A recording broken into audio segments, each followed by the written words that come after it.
বিভাস চৌধুৰী, কামালউদ্দিন আহমেদ আৰু ডক্টৰ ধ্ৰুৱজ্যোতি বৰা মুখ্য কৰি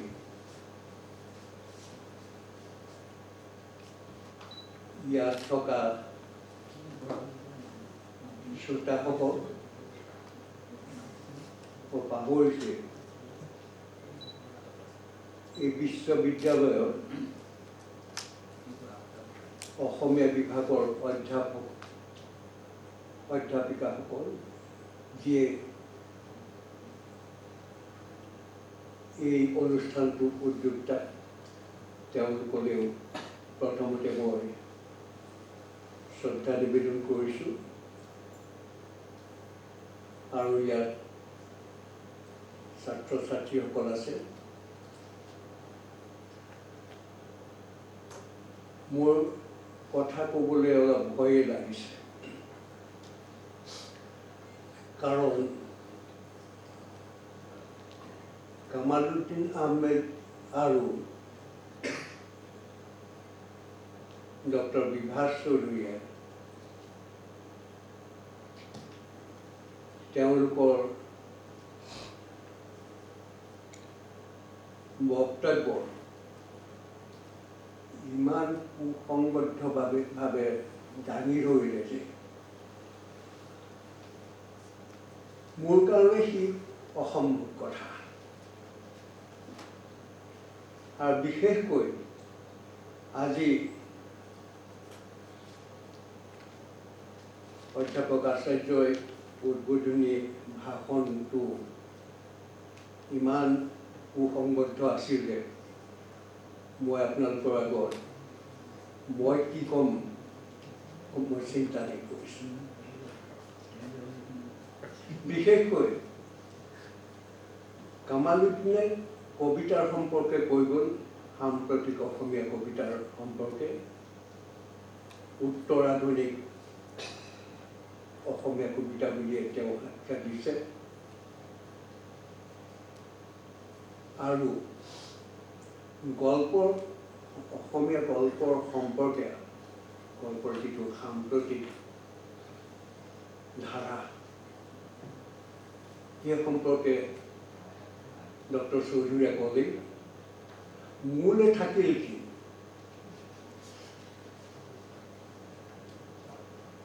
উপন্যাস আৰু নাটক। আমাৰ ইয়াত পঢ়ি লৈ যাই আছে, তেওঁ এটা কথা জানে, উপন্যাসৰ ক্ষেত্ৰত যিদৰে মেটা ফিকশ্যন শব্দটো আমি ব্যৱহাৰ কৰোঁ, কবিতা বা গল্পৰ ক্ষেত্ৰত ব্যৱহাৰ কৰিবলগীয়া নহয়। মই আজি কেইদিনমানৰ আগতে ডক্টৰ ধ্ৰুৱজ্যোতি বৰাৰ হাজাৰখন মেইল কৰিছিলোঁ, আগতেও কৰিছিলোঁ, মই কিবা এটা কৰি হাজাৰখন মেইল দিছিলোঁ। এখন সুবৃহৎ অসমীয়া উপন্যাস।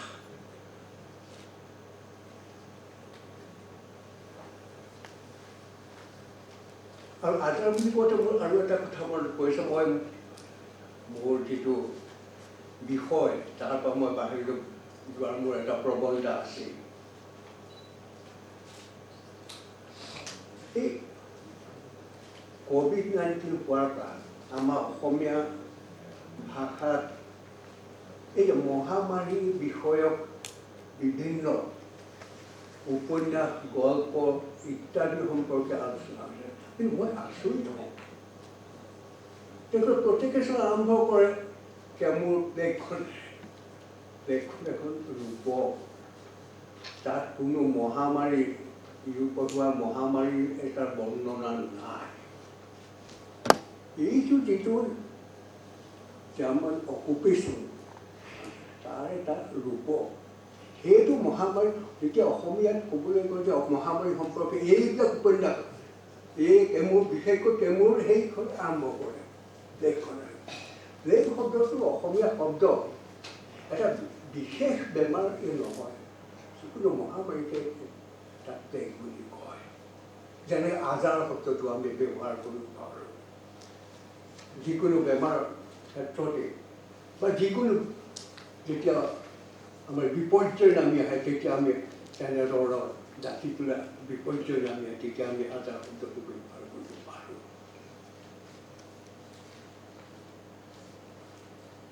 যিনক ইয়াত বিষয়টো হৈছে অসমীয়া সাম্প্ৰতিক সাহিত্য ধাৰা আৰু চৰ্চা মোক বিভাস চৌধুৰীয়ে কৈছে যে ষ্টেটাছ ইংলিছত আছে ষ্টেটাছ অফ এছামিজ লিটাৰেচাৰ এই কথাটো মই ব্যাখ্যা কৰিছোঁ মোক ব্যাখ্যা কৰাৰ দায়িত্ব দিছে অলপ আগতে মই বাহিৰত চাহ খাই থাকোঁতে ইয়াৰে কৰিছোঁ পাহৰিছিলোঁ তেওঁক ক্ষমা বিচাৰি লৈছোঁ তেওঁৰ নামটো পাহৰি তেওঁ মোক ক'লে আপুনি আত্মকথা লিখে ন মই ক'লোঁ autobiography of an unknown Indian গতিকে autobiography of an unknown Assamese and Assamese নিজেই unknown and Assamese unknown হ'বলৈ Assamese নিজেই unknown পৃথিৱী ষ্টেটাছটো সেইটো সেইটোৱে ষ্টেটাছ আৰু সাম্প্ৰতিক কথাষাৰ বৰ আহুকলীয়া কথা অলপ আগতে এই সত্ৰ সম্পৰ্কে সত্ৰ কথাষাৰ যেনেকৈ আহু তাতকৈ বেছি আহুকলীয়া সাম্প্ৰতিক আমি সাম্প্ৰতিক বুলিলে বুজি পাওঁ কি প্ৰতিবাচে যে কয় যে এই যে আমাৰ বহুত প্ৰাচীন কাললৈ উভতি কৰি মাধৱ কন্দলীৰ কথা পুৰণিলৈ উভতি যাওঁ কিন্তু আমাৰ যিটো সাম্প্ৰতিক সময় এতিয়া আমি সাম্প্ৰতিক সময় বুলি যিটো বুজি পাওঁ সেই সাম্প্ৰতিক সময়টো ৱেষ্টত মাধৱ কন্দলীতকৈ বহু আগতেই আৰম্ভ হ'ল আমাৰ সাম্প্ৰতিক আমি এতিয়া সাম্প্ৰতিক কাল বুলিলে কাৰণ আধুনিক বুলিলে আমি জানো এখন পশ্চিমীয়া আধুনিক বুলিলে হৈছে পশ্চিমৰ পৰা মই বুমৰাহ বুলি এজন অলপতে কিতাপখন পঢ়িলোঁ occidental enemies of the western culture তাত লিখিছে যে যেতিয়া 42 জাপানে পাৰ্ল হাৰ্বাৰত বোমা বৰ্ষণ কৰাৰ পিছতে তাৰ কিছুমান মানে পণ্ডিত একেঠাইতে গোট খালে কিয়তোত গোট খাই যে মানে হাউ টু অভাৰকাম মডাৰ্ণ কালচাৰ মানে ৱেষ্টাৰ্ণ কালচাৰ বুজাইছিল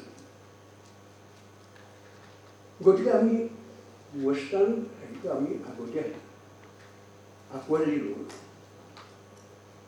গতিকে তাত মাধৱ কন্দলীহঁতৰ ঠাই নাই মাধৱ কন্দলীহঁতৰ ঠাই নাই আচল সাম্প্ৰতিক কাল বা সাম্প্ৰতিক ধাৰা বুলি কওঁতে অসুবিধা হয় এই যে হেৰাক্লিটাছে কৈছে একেখন নৈতে দুবাৰ গা ধুব নোৱাৰি কথাটো হয় কিন্তু একেখন নৈয়ে বিভিন্ন ঘাটেৰে পাৰ হৈ যায় একেখন নৈত দুবাৰ গা ধুব নোৱাৰিলোঁ একেখন নৈ দুটা ঘাটত গা ধুব পাৰি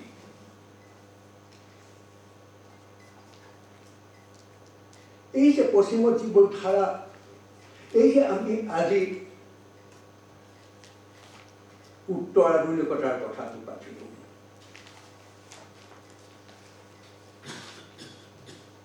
এই এলকেৰী নামৰ পোষ্ট মডাৰ্নিজম নামৰ কিতাপখন প্ৰথম প্ৰকাশ হৈছিল 1983 তাত নিজে কৈছে যে আমি এসময়ত পোষ্ট মডাৰ্নিজম লৈ খুব উল্লসিত হৈ আছিলোঁ কিন্তু এতিয়া আমি তাৰ সম্পৰ্কে ক'বলৈ আমি যে এসময়ত তাৰ লগত লৈ সেই কথাটো ক'বলৈ লাজ লাগে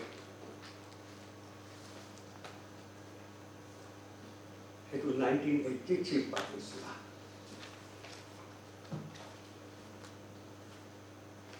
মই অকণমান নিজৰ দহ এটা গাই লওঁ ডক্টৰ হীৰেণ গোহাঁই ৰাজমজীৱনী সেই খণ্ডত আছে তেখেতৰ মোকো এজন বন্ধু বুলি সন্মান দি ক'লে, অৱশ্যে প্ৰভাত বৰাৰ ঠিকনা কেতিয়াবা উত্তৰ আধুনিকতাত হেৰাই যায়। নাজানো উত্তৰ আধুনিকতাত মোৰ ঠিকনা হেৰালে, উত্তৰ আধুনিকতাৰ ঠিকনা মোৰ মাজত হেৰালে মই জানো। বহুত সময়ত তেনেকুৱা উত্তৰ আধুনিকতাৰ ঠিকনাহে মোৰ মাজত হেৰুৱাই পাওঁ। কাৰণ এসময়ত উত্তৰ আধুনিকতালৈ মই আচলতে বুজিবৰ কাৰণে পঢ়িছিলোঁ আৰু প্ৰথম উত্তৰ আধুনিকতা সম্পৰ্কে এখন চেমিনাৰ নগাঁৱৰ বুক ফেয়াৰত দিছিলোঁ 96-ত। তাৰ পিছৰ বছৰে গুৱাহাটী বুক ফেয়াৰ এইখনত নগাঁও বুক ফেয়াৰখনৰ পৰা সেই চেমিনাৰখন মই বিশেষ ধৰণে আগভাগ লোৱাৰ কাৰণে মোক বহুতে ভাবিছিলে উত্তৰ আধুনিকতাৰ উত্তৰ আধুনিকতাৰ প্ৰবক্তাই, যাৰ ফলত মোৰ ঠিকনাটো উত্তৰ আধুনিকতাত হেৰাইছে। কিন্তু উত্তৰ আধুনিকতানো কি মইতো বহুত বুজিয়ে নাপালোঁ। তাৰপিছত দেখিলোঁ অন্য একো নহয়, আধুনিকতা যি তত্ত্বৰ ওপৰত প্ৰতিষ্ঠিত, সেই তত্ত্বটোৰে পেৰদি হৈছে উত্তৰ আধুনিকতা। আৰু আমি আজি উত্তৰ আধুনিকতা বুলি ধৰিলোঁ। কবিতাত দেখোঁ উত্তৰ আধুনিকতা, গল্পত দেখোঁ উত্তৰ আধুনিকতা, একো উত্তৰ আধুনিকতা একো মা বাপক চিনি নাপায় উত্তৰ আধুনিকতা। দেখা পাওঁ যে আৰে এইবোৰ কি উত্তৰ আধুনিকতা আহিছে, মইতো বুজি নাপাওঁ।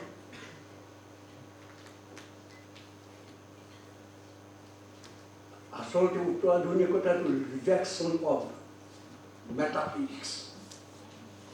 মই এই মাত্ৰ কৈছোঁ, মই যেতিয়া এই চেমিনাৰ কৰি এই ফোনত আমাৰ সঞ্জীৱল ডেকাই কৈছে বিভিন্ন নাম, মই এইটো যেন বৌদ্ধ মহামেলেই হ'ল। আগতে যে পঢ়িছোঁ কনিষ্ক দিনৰ সেই বৌদ্ধ মহামেল বুলি এনেকৈ আচল কথাটো ভাবিছোঁ ঠিকেই। কাৰণ বুদ্ধিজিমে মেটাফিজিক্সক সেই কোনোবা কাহানিবাই ৰিজেক্ট কৰি থৈছে। আমি এতিয়া মেটাফিজিক্স বুলিলে আমি ভাৰতীয় মানুহবোৰে শংকৰাচাৰ্য প্ৰথম আৰম্ভ কৰোঁ, কিন্তু বুদ্ধিজিমেতো কাহানিবাই ৰিজেক্ট কৰি থৈছিলে।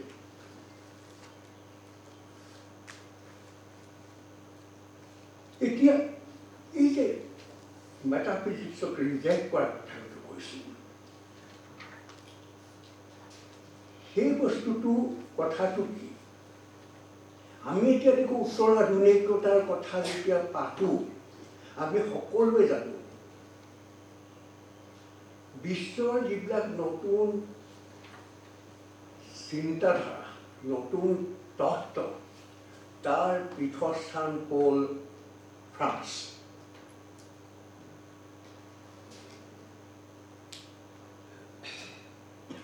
ফ্ৰান্সতে নতুন নতুন তত্ত্বৰ নতুন নতুন ধাৰাৰ পৰীক্ষা নিৰীক্ষা চলিছিল। কিন্তু আচৰিত লাগে, ফ্ৰান্সৰ যিসকলৰ কথা আমি যেতিয়াই উত্তৰ আধুনিকতাৰ কথাটো উলিয়াওঁ, আমি সদায় ফুকৰ কথা কওঁ, ডেৰিডাৰ কথা কওঁ, ইত্যাদি সকলৰ কথা কওঁ। কিন্তু ফ্ৰান্সত আজি পোষ্ট মডাৰ্ণ লিটাৰেচাৰ বুলি সম্পৰ্কে আলোচনা কৰে। মই দেখিলোঁ অলপ ফৰাচী সাহিত্য সম্পৰ্কে মই তাত ধৰকচোন এই যে যিটো নভুৰমা ওলালে, গ্ৰীয়েৰ কথা জানে, চাৰুতৰ কথা জানে, বুটৰ কথা জানে, তেওঁলোকে দুটাকে কেৱল হেৰি কৰিবলৈ কোৱা নাই, উত্তৰ আধুনিক বুলি কোৱা নাই, নভুৰমা বুলি কৈছিল। সেইটো আৰম্ভ হৈছিল কোন কাহানী পায় আচলতে। এইবিলাক যেতিয়া মালাৰ ইত্যাদি কাৰণ আপোনালোকে মই ফৰাচী সাহিত্য সম্পৰ্কে কৈছোঁ, ফৰাচী সাহিত্যৰ এই এই আমি সকলোৱে কাৰ্টেজিয়ান কজিটম বুলি ক'লে বুজিয়ে পাওঁ উই এক্সিষ্ট বিকজ উই থিংক তাৰ ফলত ফৰাচী সাহিত্য সেইবিলাক যুক্তি কৰে because we think we exist because we think গতিকে গোটেই যুক্তি প্ৰমাণৰ হেঁচাত মানুহৰ যিটো অন্তৰ আত্মাত চেপা খাইছিল সেইকাৰণে ফৰাচী সাহিত্যত সময়ত নাছিল আৰু তাৰে বিৰুদ্ধে বিদ্ৰোহ কৰিছিলে আমাৰ মাওলানা দেশতে বিদ্ৰোহ মানে শ্লোগান দি পেলাই বিদ্ৰোহ কৰা নাছিল বিদ্ৰোহ কৰিছিল সেই যে আকৌ যে we exist because we think সেইটো নকৈ যে আমি এক্সিষ্ট কৰোঁ and so we think তাৰ ফলত কিছুমান যুক্তি কথা কিছুমান ফেণ্টাচি মানুহৰ মাজতো ফেণ্টাচি থাকেই আৰু সেই ফেণ্টাচি পেইণ্টিং মিউজিকৰ লগত সম্পৰ্কিত হয় ক্ৰিয়েটিভ সাহিত্যটোত এই কিছুমান তেনেধৰণৰ বস্তু খাই মই ফেণ্টাচি মানে যিটো ট্ৰান্সেণ্ডেন্সৰ কথা কৈছোঁ এইবিলাক আহি পৰে কিন্তু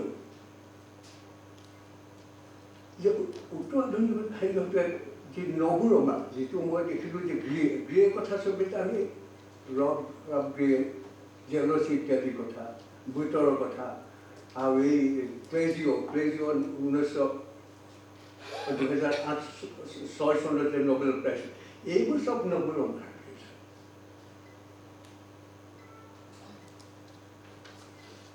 মনত পৰিলে নগুৰমা গোটেইখিনি উৰিব কিন্তু এসময়ত নগুৰমা প্ৰস্তুত হৈছিলে যে গ্ৰে বুটৰ ইত্যাদিৰ কথা যি এজ অফ ছাছপেনশ্যন যেতিয়া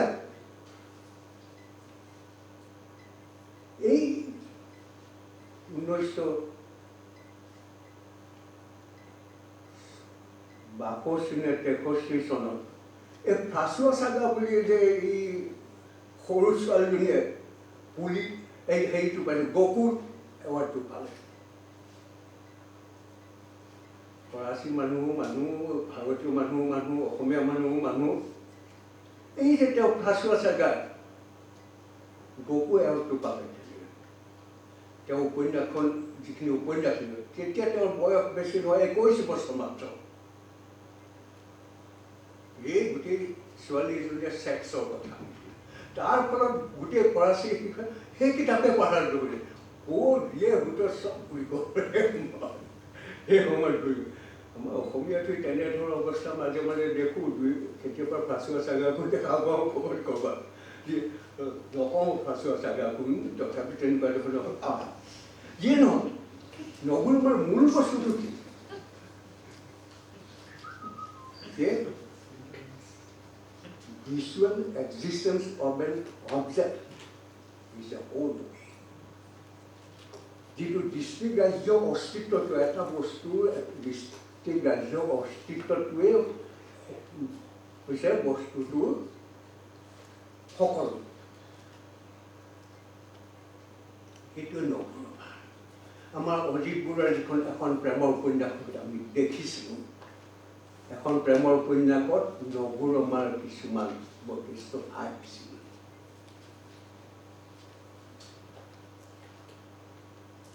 কিন্তু মই সেই কথাটো লৈ পেলাই মই এটা জোক এটা কওঁ যদি সেইকাৰণে নগুৰমা মই কৈছোঁ যে তাৰ কেতিয়াও উত্তৰ আধুনিক ইত্যাদি নকৰি নগুৰমা বেলেগ বেলেগ কৰে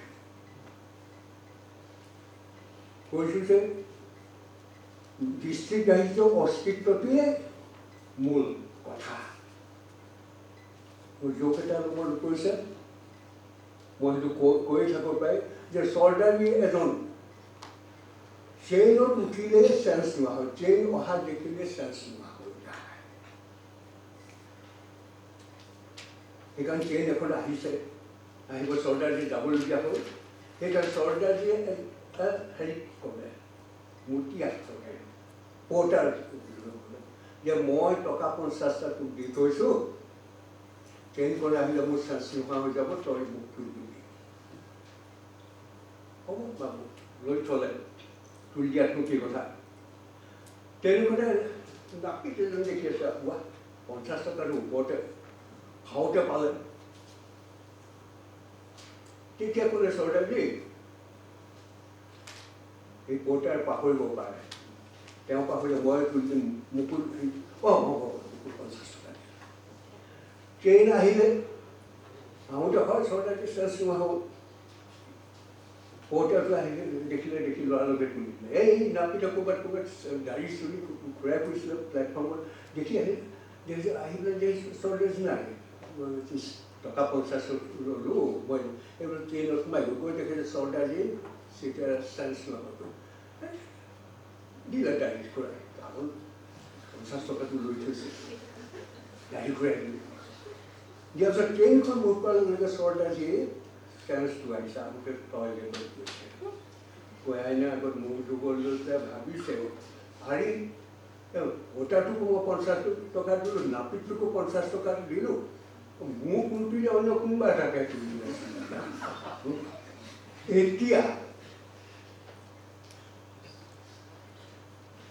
পোষ্টমডাৰ্ণ যুগ মই যিটো কৈছোঁ যে ডিষ্ট্ৰিক্ট ৰাজ্যৰ অস্তিত্বই যদি সকলো হয়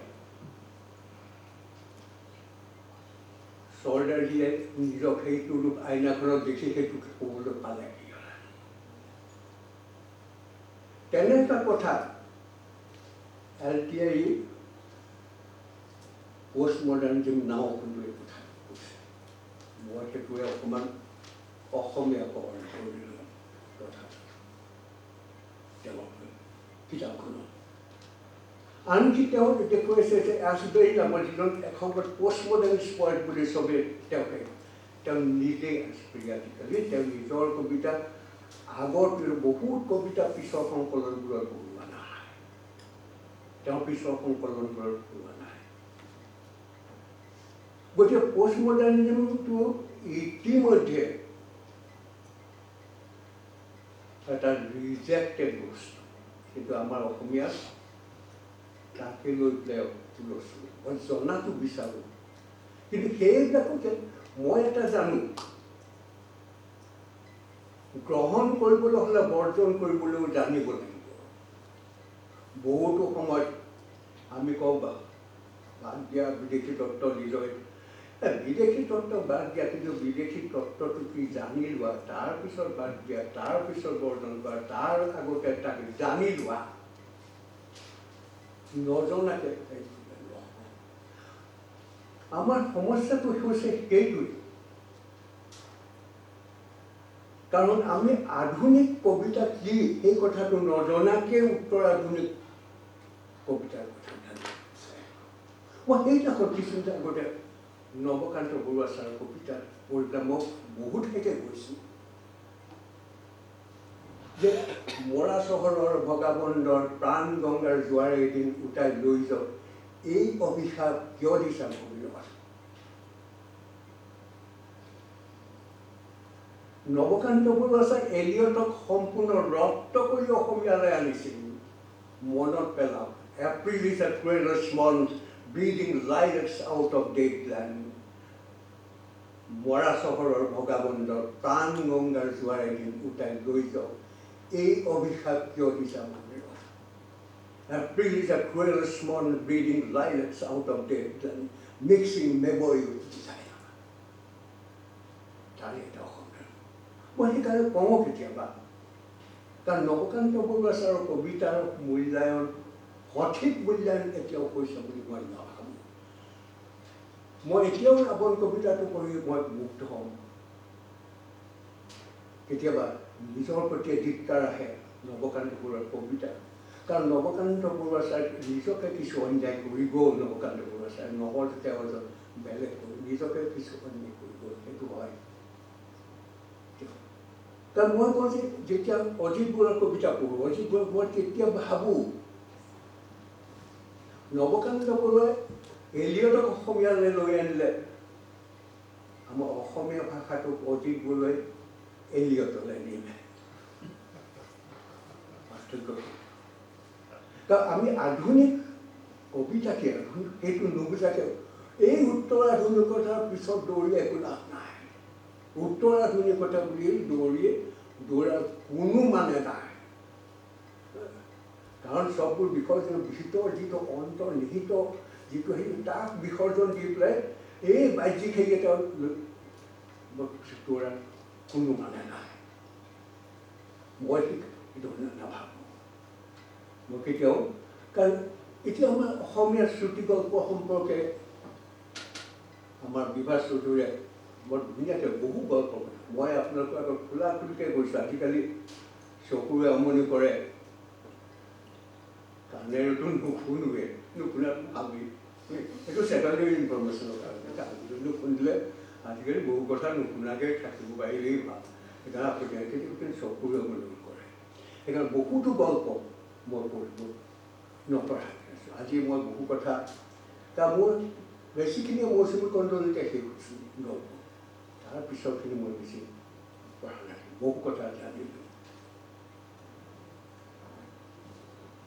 মই কিছুমান আমাৰ ল'ৰা ছোৱালীবিলাকে নতুনকৈ উঠি অহা যিসকল লেখক লেখিকা তেওঁলোকে এইবোৰ খবৰ ৰখাটো ভাল। এইটো কয় যে এই যে হেৰিটো আমাৰ ৱাল্টাৰ বেঞ্জামিনে ষ্টৰি টেলিং বুলি ইলুমিনেশ্যনখনত আছে। আজিকালি ষ্টৰি টেলিংটো ক্ৰমান্বয়ে নোহোৱা হৈ গ'ল। সাধু কথা একটো নোহোৱা হ'ল, কিন্তু তাৰপিছতো এইখন এই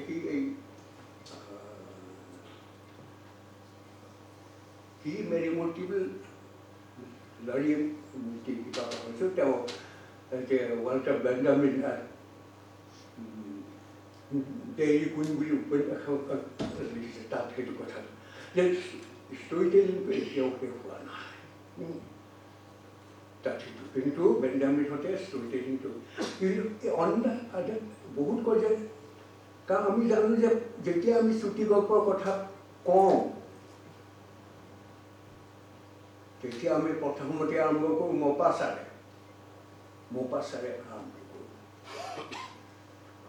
কিন্তু আচৰিত কথা, ক্ৰমান্বয়ে ফ্ৰান্সৰ চুটিগল্প নোহোৱা হ'ল। ফ্ৰান্সে কয় যে কাৰণ the most intellectual rich in the world is France, আটাইতকৈ মানে বৌদ্ধিক জাতি। কাৰণ এই এটা খুব বুদ্ধিমান জাতি, এই গল্প শুনি সময় নকটায় সেইকাৰণে। কিন্তু মই দেখিছোঁ এই গৃহহঁতৰ গল্প তাত এটা ইভেণ্টটো নহয়, but event has been dissolved in their stories. কিন্তু এটা গৃহ গল্প এটা পঢ়িছোঁ, পাহৰিছোঁ গল্পটোৰ নাম।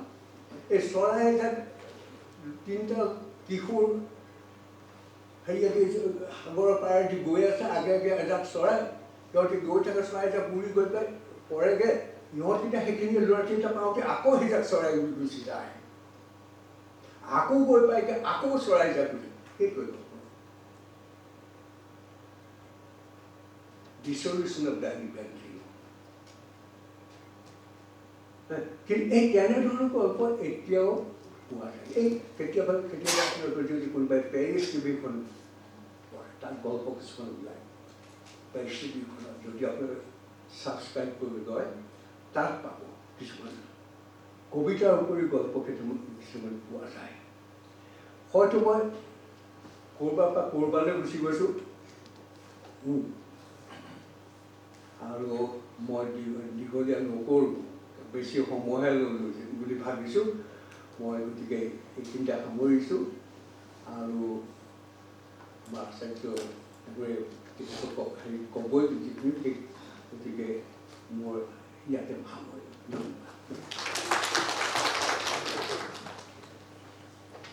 Thank you, Prabhat Bora.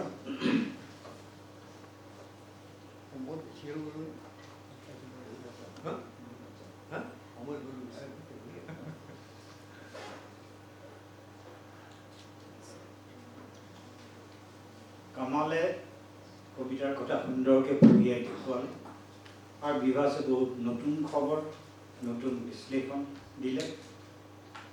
কিন্তু আচল তাত্ত্বিক বা ভিজন ভিত্তিক যিখিনি কথা সেইখিনি প্ৰভাৱ বৰাই সুন্দৰকৈ তেওঁৰ নেৰেটিভৰ যোগেদি আমাক ক'লে। কাৰণ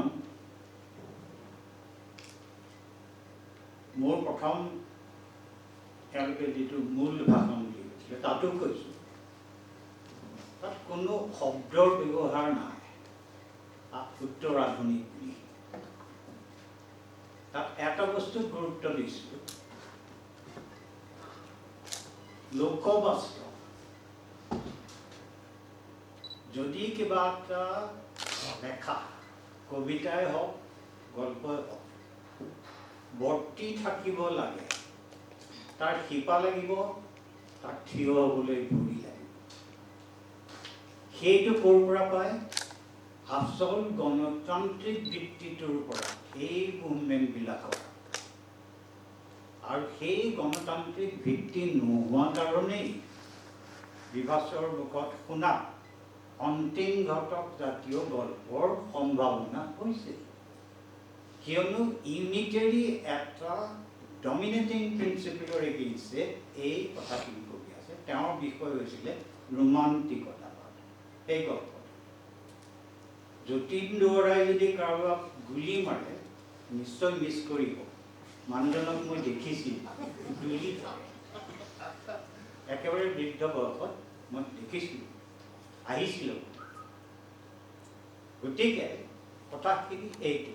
আৰু বন্ধু প্ৰভাত বৰাই কোৱাৰ নিচিনাই কথাখিনি ৰূপকাত্মক, অতি নাৰী এটা বাস্তৱৰ দৰকাৰ নহ'ব পাৰে, কাৰণ আমি কল্পকথাৰহে কথাহে কৈছোঁ। বাস্তৱত থকা কথাখিনিয়ে যদি কয় তথ্যচিত্ৰ হ'ব। সেই কল্পনাপ্ৰসূত গল্প, কবিতা, উপন্যাস কেনেকৈ? কিন্তু আমাক লাগিব তাৰ বহুত্ববাদ, প্লুৰেলিটি। সেই প্লুৰেলিটি আমি ক'ত পাওঁ? লোকবাস্তৱতেই পাওঁ। তেতিয়াহ'লে শিপাও থাকিল, থিয় হ'বলৈ ভৰিও থাকিল, আৰু অতি সাম্প্ৰতিকক সম্বোধন কৰাও হ'ল। আফটাৰ অল এইখিনি মৌচুমীৰ কাৰণে কৈছোঁ। তাক ইংৰাজীত ক'বলৈ, truth is not a unitary concern of a few dealers in the so-called sanctity of language. It has contending concerns. So one truth you cannot establish by rejecting another, because they will crop up. Wittgenstein has said, the elite discussion you can bring to a proper finite conclusion only in a rail station. In like manner, those who are in the transitional stage alone, like the Jews had throughout been, can understand what the whole thing is about, because they can never go back home.